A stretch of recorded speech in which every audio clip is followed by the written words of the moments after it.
దేవుని నామమునకి మహిమ ఘనత ప్రభావం కలుగును గాక. ప్రభునందు ప్రియమైన దేవుని బిడ్డలకు ప్రభునామ పేరిట వందనాలు తెలియజేస్తూ ఈ యొక్క దినమందు దేవుని యొక్క వాక్యము ధ్యానం చేయుటకు మీకా 7:6 చదువుకుందాం. కుమారుడు తండ్రిని నిర్లక్ష్య పెట్టుచూ ఉన్నాడు అనే మాట మీకా ప్రవక్త దేవుని యొక్క వాక్కును ప్రకటిస్తూ ఉన్నాడు. ఇశ్రాయేలుల మధ్య దేవుని యొక్క ధర్మశాస్త్రము ఖచ్చితంగా వారు నెరవేర్చవలసిన వారై ఉన్నారు. వారు పరిశుద్ధ జనాంగంగా ఉన్నారు. పరిశుద్ధమైన దేవుని యొక్క స్వాస్థ్యముగా ఉన్నారు. అటువంటి వారు దేవుని యొక్క వాక్యమును తూచా తప్పకుండా పాటించవలసిన వీరే తండ్రిని నిర్లక్ష్యము చేస్తూ ఉన్నారు. కుమార్తె తల్లి మీదికి వస్తూ ఉంది. కుమార్తె తల్లిని ప్రేమించాలి, విధేయురాలై ఉండాలి.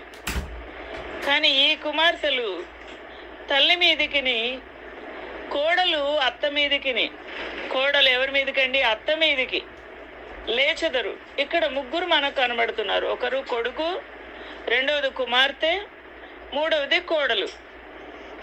కాబట్టి కుమారుడు, కోడలు, కొడుకు, కోడలు వీరందరూ కూడా ఒకరు ఏం చేస్తున్నారు?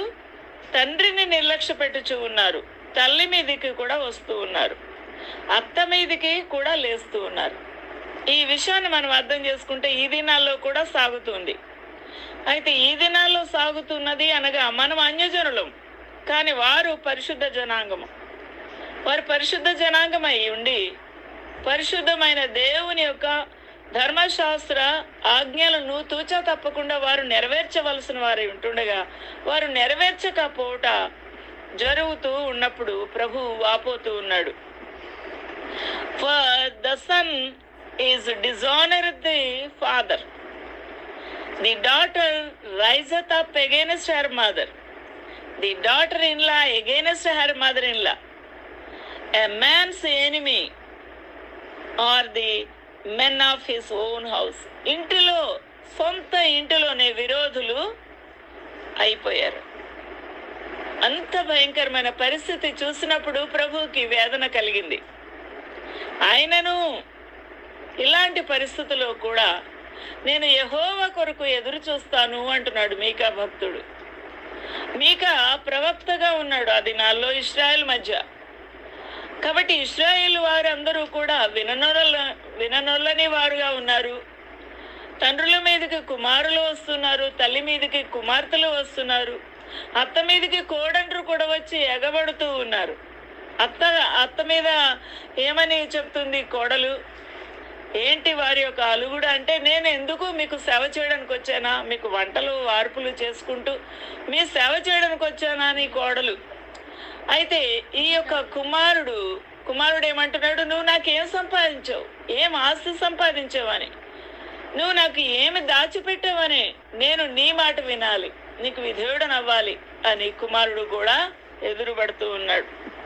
కుమార్తె నువ్వు నాకు కట్న కానుకలు ఇచ్చి నాకు ఉన్నతమైన సంబంధాలు చూసి చేయలేదు, నాకు నువ్వు అది ఇవ్వలేదు, ఇది ఇవ్వలేదు, అది రాయలేదని అమ్మ మీద ఏం చేస్తుంది? నేరాలు వేస్తుంది, మోపుతుంది. ఇది పరిస్థితి ఆ దినాల్లో. ఈ దినాల్లో కూడా ఇదే పరిస్థితి జరుగుతూ ఉన్నది. దేవుడు మన మాటలు వినడా? మనము ఆ వృద్ధులు దీనులైపోయి, వృద్ధులు లేవలేని స్థితిలో ఒకరి సహాయం మీద ఆధారపడుతూ జీవిస్తున్న వారి మీద మనం ఎగబడితే, మన మాటలు ఎగబడితే ప్రభు చూడడా?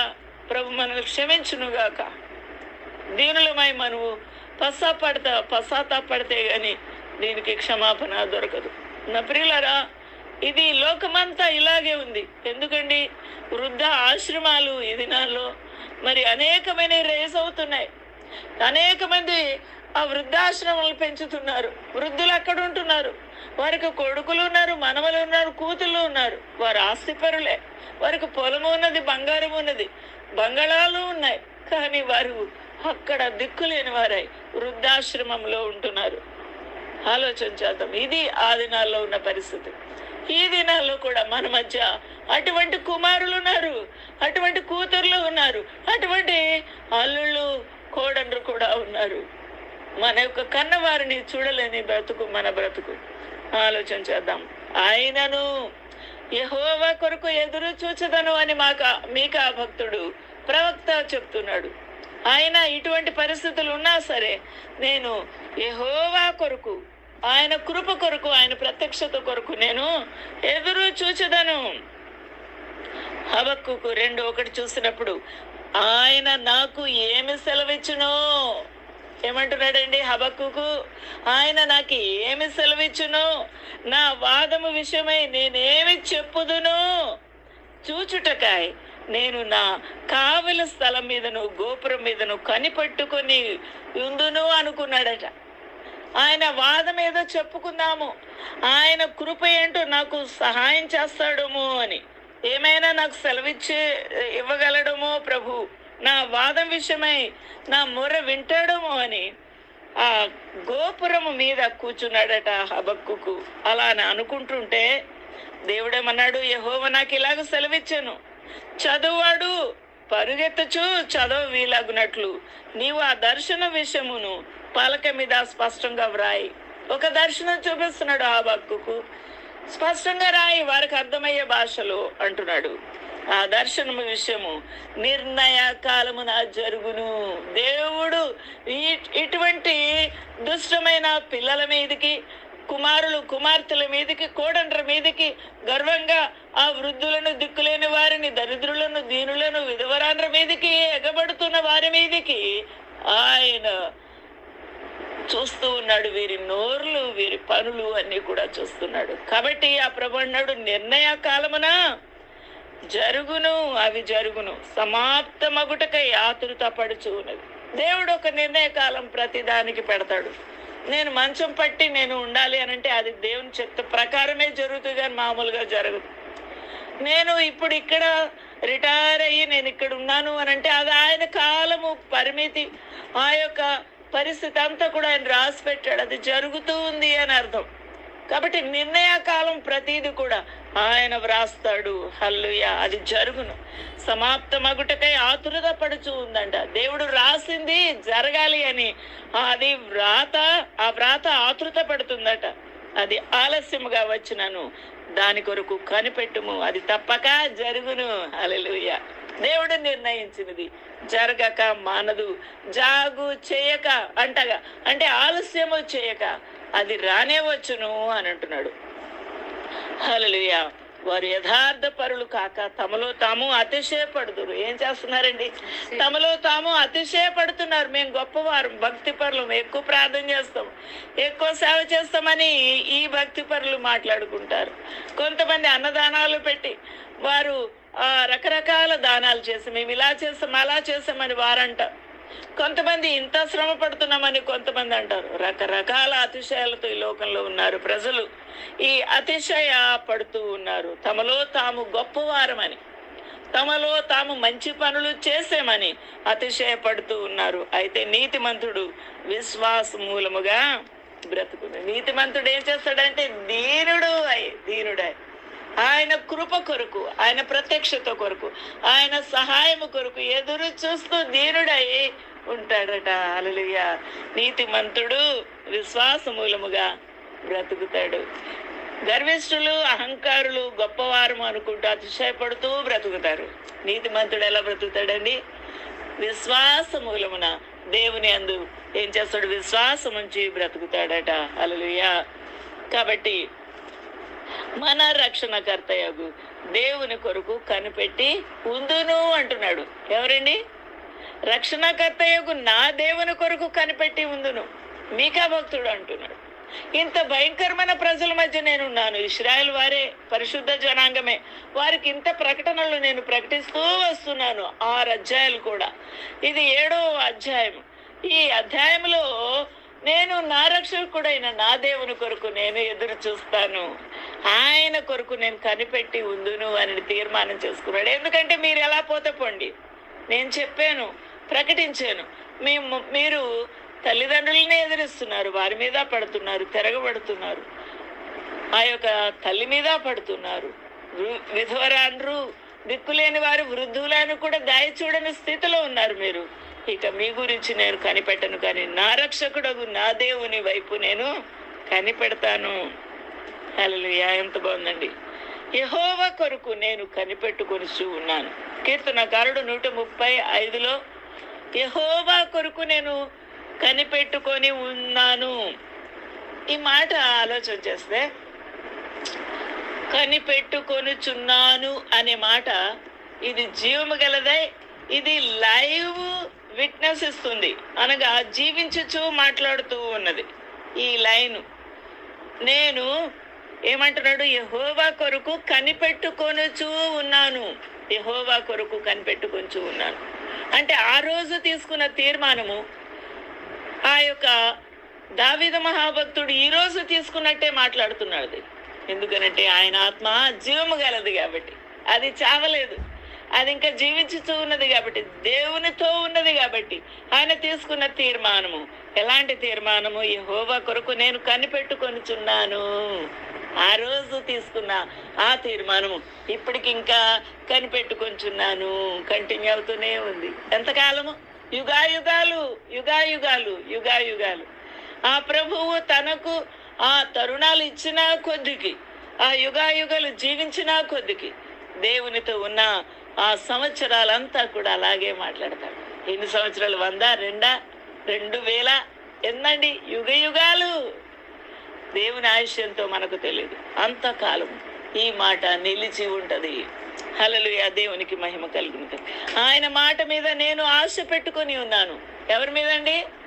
ఎవరి మీద ఆశ? బంగారం మీద, పొలం మీద, కొత్త బిల్డింగ్ల మీద, ఏమండి మనముల మీద, మనవరాండ్ర మీద, దేని మీద ఆశ పెట్టుకున్నాడు ఈ రాజు? ఈ రాజుకున్న ఆస్తి, అంతస్తు, ఆ యొక్క శౌర్యము, మరి ఆయనకున్న శూరత్వములు, శూరులు, యుద్ధ వీరులు, వీరందరి మీద దేని మీద ఆయనకు ఆశ లేదు. దేని మీద ఆశ లేదు. దేని మీద ఆశ ఉందట? యెహోవా, యెహోవా కొరకు నేను కనిపెట్టుకొంచున్నాను. నా ప్రాణము ఆయన కొరకు కనిపెట్టుకొనుచు ఉన్నది. ఆయన మాట మీద నేను ఆశ పెట్టుకొని ఉన్నాను. ఎంత బాగుందండి, ఎంత బాగుంది! ఆశ పెట్టుకొని ఉండుట అంటే, ఆశ పెట్టుకొని ఉండటం అంటే కడుపులో నుంచి, ఆత్మలో నుంచి, ఈ మనస్సులో నుంచి, ఈ ప్రాణములో నుంచి వస్తున్న మాట ఇది. లోపల నుంచి, from the depth of the heart ఆశ పెట్టుకొని ఉండుట. ఆయనకి రాజ్యం ఉంది, ఐశ్వర్యం ఉంది, కుటుంబం ఉంది, భార్యలు ఉన్నారు, ఉపపత్నులు ఉన్నారు, ఏమండి రాజులు ఉన్నారు, సంస్థానాలు ఉన్నాయి, జ్ఞానం ఉన్నది, సకల విధములైన ఆ యొక్క వీణ వాణ వాయిద్యములతో 10 తంతుల సితారతో వాయించగలడు, మధురమైన కంఠముతో దేవుని స్తుతించగలడు. అటువంటి ఆ దావీదు మహారాజుకి ఏం ఆశ ఉన్నదండి? యెహోవా కొరకు ఆశ కలిగిన ఆ యొక్క ఆత్మ ఎంత ధన్యమైనది, ఎంత లోతుగా. అంటే ఈ లోకములో సకలమైన ఐశ్వర్యాలన్నీ కూడా ప్రభు ఆయనకి ఇచ్చినప్పటికీ వీటన్నిటినీ హీ కెప్ట్ అసైడ్, పక్కకు తోసి పెట్టేశాడు. కానీ ఆ ప్రభు మీద ఆశ, ఆయనను చూడాలని, ఆయన ప్రత్యక్షత చూడాలని, ఆయన మాట వినాలని, ఆయనతోనే ఉండాలన్న ఆశ ఎంత మధురంగా ఉంది, ఎంత గొప్పగా ఉంది. ఆలోచన చేద్దాము. ఆశ పెట్టుకొని ఉన్నాను. ప్రెసెంట్ కంటిన్యూస్ టెన్స్ అంటే ఆ రోజున మాట్లాడిన మాట ఇలాగా కంటిన్యూ అవుతూనే ఉంది. ఇన్ని వేల సంవత్సరాలు కూడా ఆశ పెట్టుకొని ఉన్నాను. I wait for the Lord, my soul does wait, and in his word do I hope. Hallelujah! దావీదుకి ఒక్కొక్కసారి నిద్ర పట్టదట. దావీదు మహారాజుకి నిద్ర పట్టదట. ఏం చేస్తాడట? నిద్ర పట్టకపోతే ఆయన కావలి వారు ఉదయం కొరకు కనిపెట్టుట కంటే, కావలి వారంటే ఎవరండి? సెక్యూరిటీ. ఎవరండి?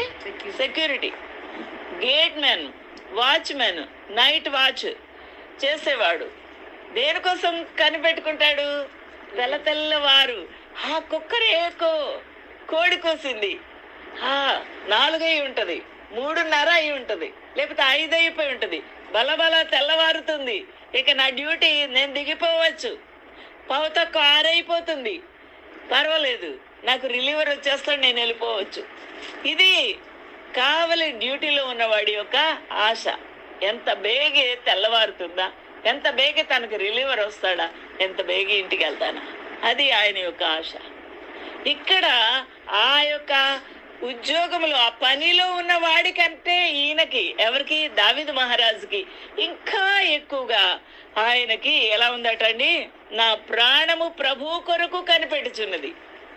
ఆ కావలివాడు, ఆ వాచ్మెన్ దేని కొరకు కనిపెడుతున్నాడు? తెల్లవారు కొరకు, తెల్లవారు కొరకు, రిలీవర్ కొరకు, ఉదయకాలం డ్యూటీకి వచ్చేవాడి కొరకు కనిపెట్టుకుంటున్నాడు. దావీదు మహారాజు అంతకంటే ఎక్కువగా తన ప్రాణము ప్రభు కొరకు, నా ప్రాణము యెహోవా కొరకు కనిపెట్టుకొనుచున్నది. కావలి వారు ఉదయము కొరకు కనిపెట్టుకొనుట కంటే ఎక్కువగా నా ప్రాణము కనిపెట్టుకొనుచున్నది. ఇదండి మన జీవితంలో ఉండవలసింది, మన జీవితంలో ఉండవలసింది ఇది. నా ప్రభు నాతో ఎప్పుడు మాట్లాడతాడు, ఈ వాక్యము నాకు ఎప్పుడు తృప్తినిస్తుంది, ఎప్పుడు నేను నీ వాక్యాన్ని దర్శించుకుంటాను, ఎప్పుడు నీ పాటలు నేను హృదయపూర్వకంగా పాడుకుంటాను, ఎప్పుడు సహవాసముతో ప్రియులతో నేను కలిసి ఉత్సాహముతో స్తుతిగానాలు చేస్తాను, ఎప్పుడు నీ సన్నిధిలో నిలబడతాను అనే ఆశ మనకు ఉండాలి. హల్లెలూయా. ఇశ్రాయేలు దోషములన్నిటి నుండి ఆయన ఏం చేస్తాడండి? ఆయన వారిని విమోచించును.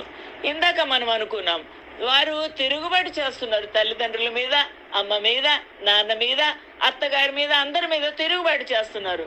అయితే దేవుడు ఏమంటున్నాడు? వారి మీద నేను దోష శిక్ష వేస్తానన్నాడు. కానీ ఇప్పుడేమంటున్నాడు దేవుడు? 138వ వచనములు, ఇశ్రాయేలు దోషములన్నిటి నుండి ఆయన వారిని విమోచించును. ఏం చేస్తాడటండి? ఇశ్రాయేలు దోషములో నుండి, అన్నిట్లో నుండి ఆయన వారిని విమోచించును, అంటే విడుదల చేసేస్తాడట. అనగా వారు కేవలం నరమాత్రులని ప్రభు జ్ఞాపకం చేసుకుంటూ వారిని క్షమిస్తూ ఉన్నాడు, వారి దోషములను క్షమిస్తున్నాడు, వారి పాపను క్షమిస్తూ ఉన్నాడు, వారి శాపమునంతా తీసివేస్తూ ఉన్నాడు. ఆయన వాగ్దానము గొప్పది. హల్లెలూయా. అంత గొప్ప దేవుడు వారికి ఇంత సహాయం చేస్తున్నాడు. ఏంటి? దోషము, పాపము, ఉగ్రత నుంచి విమోచించుచూ ఉన్నాడు. అటు దేవునికి మహిమ కలుగును గాక. విలాప వాక్యములు 3:26 చూసినప్పుడు, నరులు ఆశ కలిగి యెహోవా అనుగ్రహించు రక్షణ కొరకు ఓపికతో కనిపెట్టుట మంచిది. నరులకు ఉండవలసిన ముఖ్యమైన విధి ఏమనగా, దేవుడు అనుగ్రహించు రక్షణ కొరకు, దేవుడు అనుగ్రహించు విమోచన కొరకు, దేవుడు అనుగ్రహించు కృప కొరకు, దేవుడు అనుగ్రహించు ఆశీర్వాదము కొరకు ఓపికతో కనిపెట్టి ఉండాలి.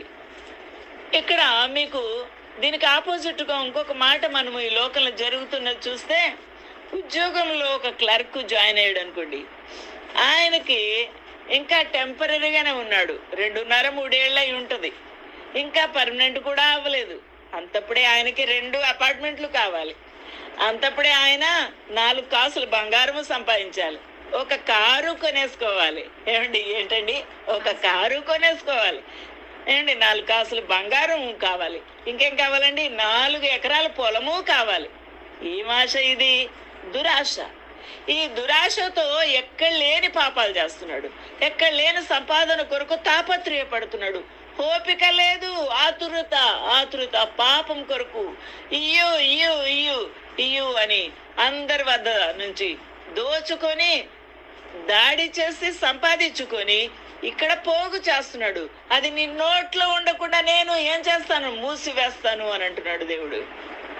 దోపుడుకు అప్పగిస్తాను. నువ్వు దాచుకున్న ఆ యొక్క భయంకరపు ఆ యొక్క దోపిడీ సొమ్ము నీ ఇంట్లో కనబడుతుంది.